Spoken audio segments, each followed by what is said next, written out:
In Earnest Love from Pure Hearts, TableTalk Magazine gently leads us from the inward work of grace to the outward beauty it produces, showing how hearts made clean by the gospel begin to beat with a new affection for others, all grounded in 1 Peter chapter 1 verse 22. Now for our reading. Since you have purified your souls in obeying the truth through the Spirit in sincere love of the brethren, love one another fervently with a pure heart. 1 Peter chapter 1 verse 22. Peter's focus on the life that believers must live in gratitude for the great salvation that Christ purchased for them has thus far stressed what we might call its Godward aspects, reverent fear of the Lord and holiness. In today's verse, the apostle transitions to the manward aspects of a life lived in thankful obedience for our redemption. As we see in verse 22, Peter calls us to love one another. Holiness of life, reverent fear of God, and love for fellow Christians. These are some of the chief marks of those who have truly rested in Jesus alone for salvation. The apostle includes both completed and ongoing actions in our salvation in his admonition. First, he states that believers have purified our souls by our obedience to the truth. Peter refers here to our conversion, when we obeyed God's command to believe the gospel, putting our faith in Jesus and turning from our sin. When we came to Christ alone for salvation, we engaged in what Paul calls the obedience of faith, the act of trusting in Jesus. Note that while to believe is to obey the Lord, we cannot take ultimate credit for our faith.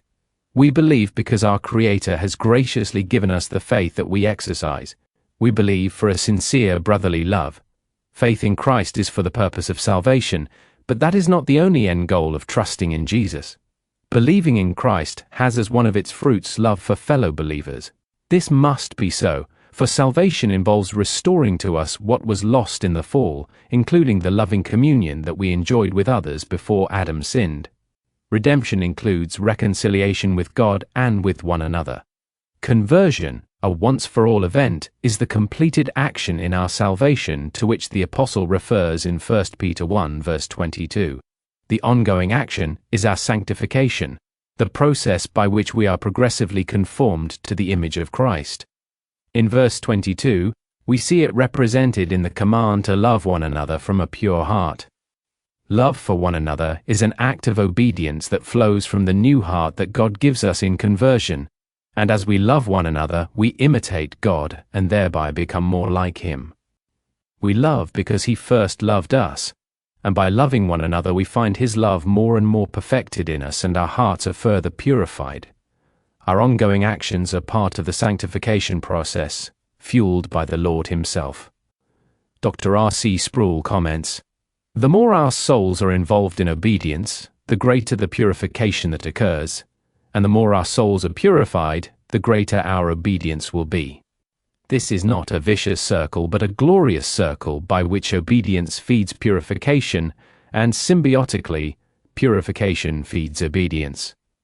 God conforms our hearts to His through our obedience. If we want to be more like Him, we must seek to love one another." This concludes our reading. Thank you for listening.